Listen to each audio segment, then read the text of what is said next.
totalement inventé un terme marketing pour vous faire cliquer sur cette vidéo. Sorry, my bad, j'ai été Jean-Claude du market, tu vois. J'ai inventé le contouring à la française.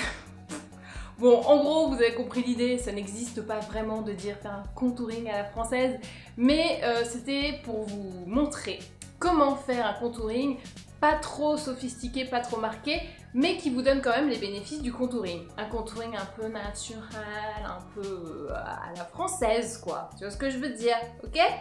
Concrètement, c'est un peu ce que je fais en contouring. Moi, j'aime pas quand c'est trop marqué, etc. Pour une photo, pour un shoot, machin, ok, c'est très bien. Dans la vraie vie, c'est un petit peu too much. Je vais commencer par vous montrer les bons outils d'un contouring Frenchy. Moi, il y a 3 palettes de contouring que j'aime vraiment bien. C'est la Contouring Kit d'Anastasia Beverly Hills, donc où vous avez les petites poudres, etc.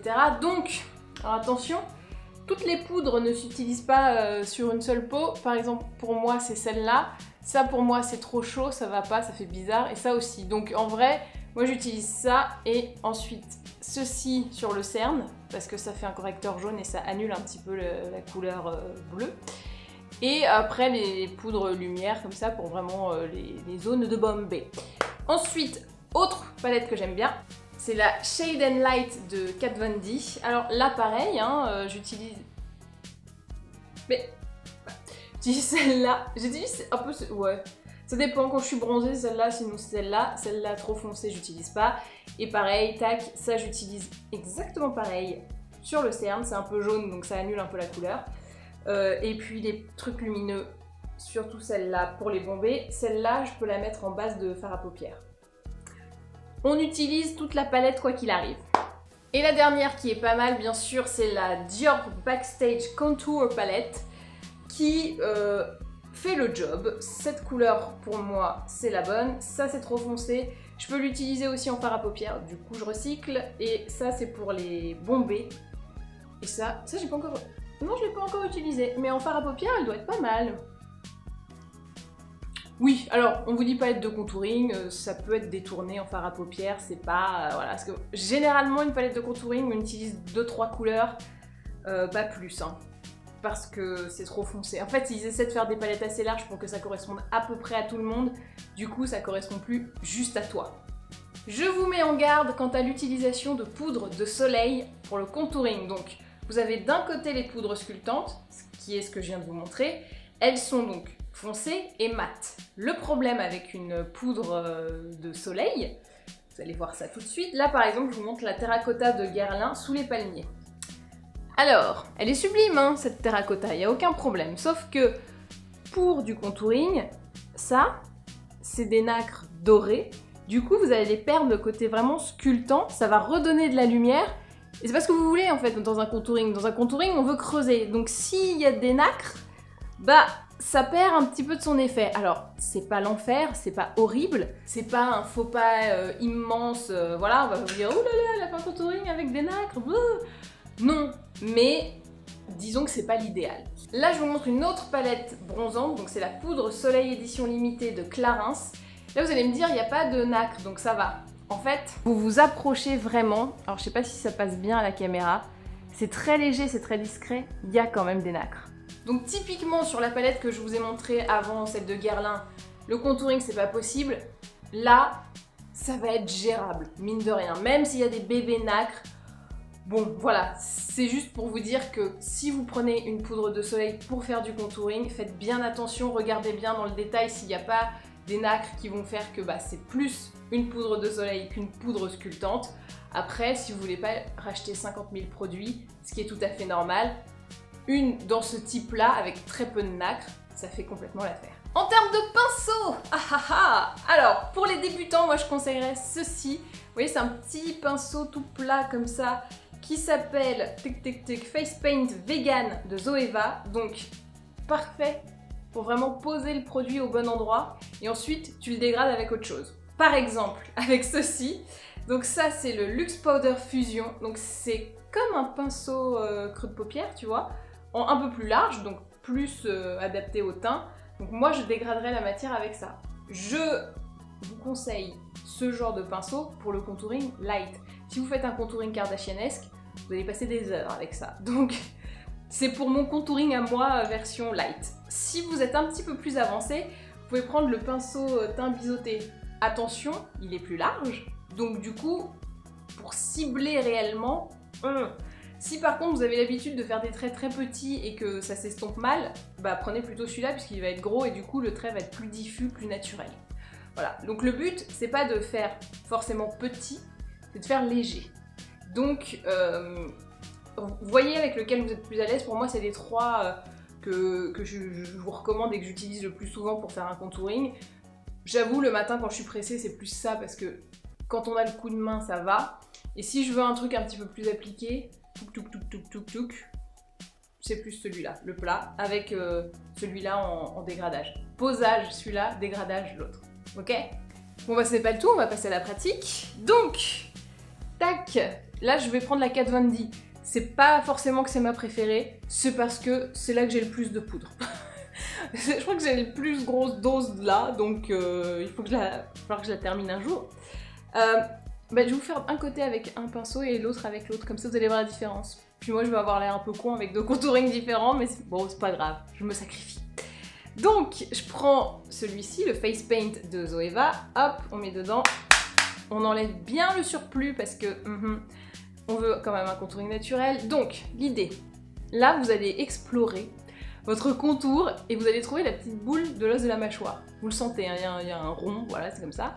Et juste en dessous du rond, donc rond, et il y a un creux juste derrière. Donc, c'est là que doit commencer votre contouring. Le creux, hop, et vous avancez pour poser la matière. Attention, le petit conseil, vous prenez la queue de votre sourcil et ça ne doit pas dépasser. Je vois des gens qui font un contouring jusque là. C'est un peu trop les gars, hein. C'est même beaucoup trop. Donc là j'ai posé. Je vais prendre le Luxe Powder Fusion et je dégrade vers le haut. Toujours vers le haut, jamais vers le bas. Voilà. Donc là on a un truc assez léger, assez naturel, mais ça fait le job en fait. Ça suffit largement. Vous voyez? Alors moi je suis marquée de base, j'ai un contouring de visage naturel, mais bon, vous voyez quand même que par rapport à tout à l'heure c'est un petit peu plus sculpté, un petit peu plus marqué. Et en même temps, tu vois, par rapport à quand j'ai rien, ça reste quand même assez naturel. Contouring à la française. L'autre technique, c'est donc avec le pinceau biseauté qui est un peu large. Donc si vous le trouvez un peu trop touffu, n'hésitez pas pour poser la matière à le pincer, à le prendre comme ça, hop, et à venir déposer en pinçant. Alors, pas pratique dans ce sens-là. Attends, hop là. Voilà. En fait, ça crée, comme le pinceau plat de tout à l'heure, ça fait un peu la même forme hein, au final. Donc, je tripote mon os, voilà, le creux, j'ai la direction. Hop là, et je dépasse pas la queue du sourcil. Hop là, donc là c'est bien posé, hyper bien posé. Et donc, hop, attends, il est dans quel sens? C'est pas dans le bon sens. Poil comme ça, le biseau comme ça, hein. Donc les plus longs poils vers l'extérieur du visage. Hop, et on remonte. Ça en dégradant. Voilà. Donc ça je dirais que c'est l'étape un peu le classico du contouring. Maintenant on va faire le vrai contour du visage, donc front et mâchoire. Donc pour ça, on reprend toujours, pour moi celui-là c'est le plus pratique. Vous pouvez prendre le petit tout à l'heure, le gros pinceau peintre. Là je vais juste prendre le haut du biseau, j'enlève le surplus et je le passe là vraiment en racine des cheveux. C'est light, hein. C'est vraiment très light, il faut pas que ça... Vous voyez comment je le pince? Je fais en sorte de ne pas avoir un gros bout de pinceau parce que si cette partie ça descend là, ça va pas. Hein. Moi je vois des contourings des fois qui arrivent là.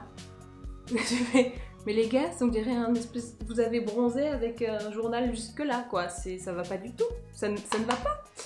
Donc c'est vraiment du contour de visage. Ça peut vous aider à remplir des trous de cheveux. J'ai un trou de cheveux, dis donc. Hop, et ensuite ici, alors moi j'y vais à gogo hein, sur l'os de la mâchoire, parce qu'en fait l'idée, des fois, bon moi ça va encore, mais quand même. Oh, En fait, il faut mettre un peu de foncé ici si on veut détacher le visage du cou. Des fois, on a un peu la sensation d'être comme ça, tu vois. C'est fait parce que c'est blanc, blanc, blanc et c'est la même couleur tout du long. Alors que si tu veux que le visage se décroche et donc fasse un joli port de tête, il faut mettre du foncé sur l'os de la mâchoire et un peu en dessous. Et là, du coup, bah, ça affine vraiment et ça... On veut pas forcément un visage fin, c'est pas le but dans la vie, mais au moins ça décroche le visage, ça le fait bien ressortir et on a cet aspect, enfin voilà, ça met le visage en valeur et en avant. Et mettre un visage en avant, bah c'est pas dégueulasse. Si vous trouvez que vous avez les mâchoires un petit peu développées, n'hésitez pas à faire déborder ici. Ça va gommer un petit peu la protubérance, protubérance que vous n'aimez pas, voilà. Ensuite, si pareil, si vous trouvez que vous avez un grand front comme ça, vous pouvez faire descendre un petit peu le contouring, pas trop non plus. En fait, il faut quand même garder à l'esprit qu'il faut un dégradé de couleur. Donc si vous avez une barre noire comme ça, genre c'est bon, j'ai plus de front, ça va pas, hein. On va pas se le cacher, ça ne fonctionnera pas. On se dira juste, elle a fait un truc chelou sur son front. Faut rester discret. Pour moi, le contouring est terminé. Normalement, on peut vous montrer comment faire un contouring de nez, comme ça, un contouring de bouche, un contouring d'yeux, un contouring... Et bah justement, moi, mon contouring à la française, c'est que j'accepte mon pif, comme il est. Parce que tu sais, nous en France, on a des nez de caractère, et on s'en fout d'avoir pas le petit nez joli, mignon, en trompette, voilà. Nous, on a un nez, on l'accepte, on l'affirme, et c'est notre nez qui donne notre caractère, et nos visages pas communs, voilà. Donc moi je suis partisane du accepte ton pif comme il est. S'il est un peu grand, un peu gros, et ben c'est pas grave, c'est toi. Le nez c'est ta personnalité, c'est ton caractère. Voilà, on s'aime comme on est. Comme on est. Ok.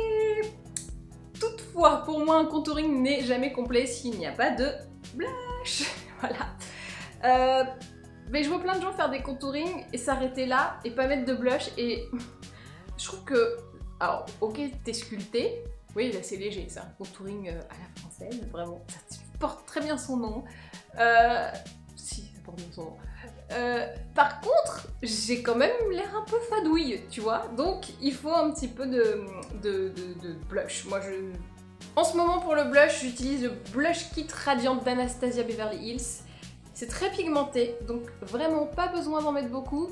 On sourit, et hop là, hello la bonne mine.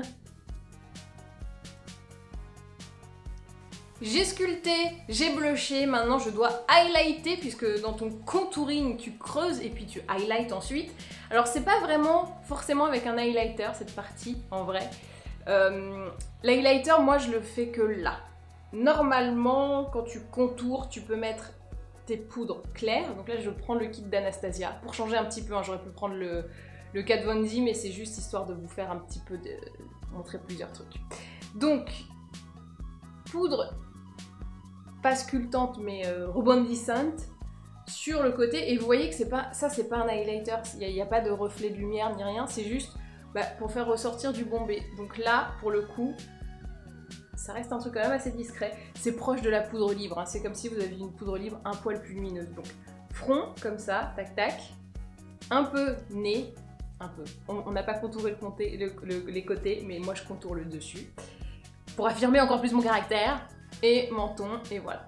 Comme ça, en gros, c'est un peu... Je crois que je fais un highlight de zone T, mais le T est plus bas que le... Tu vois, je fais pas du T comme ça, parce que là et là je reste foncé. Je fais un T minuscule, pas un T majuscule. Oh, c'est ça, le contouring en T minuscule. Donc cette partie, c'est fait pour vraiment apporter de la lumière et de la radiance, et une fois de plus, attirer le regard vers le centre du visage, où c'est là où sont placés les trucs les plus intéressants de ma gueule, quoi. Hein. Parce que clairement, bon, ici, c'est pas joli. Ah, l'œil, c'est déjà plus sympa à regarder.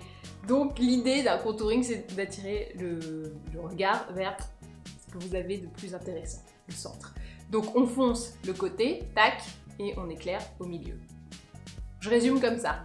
Et ben voilà, je pense que ce contouring à la française est terminé. Donc petit sculptage léger, on dépasse pas la queue du sourcil, on met tout en douceur et on estompe vers le haut, pour moi c'est vraiment les trucs les plus importants. En contour là, faites gaffe de pas trop descendre parce que sinon ça fait casquette de contouring, c'est pas terrible quoi, c'est voilà.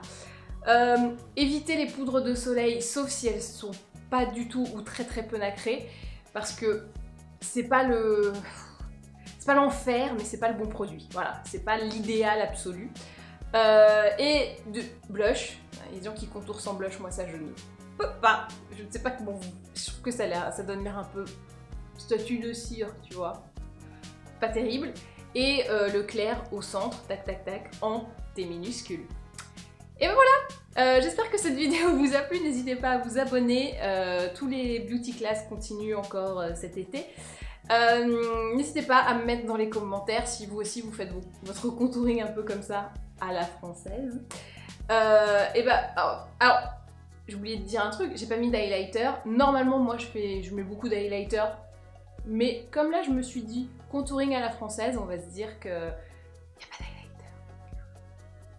Surprise. Et bah voilà. Et bah maintenant, à vous de jouer.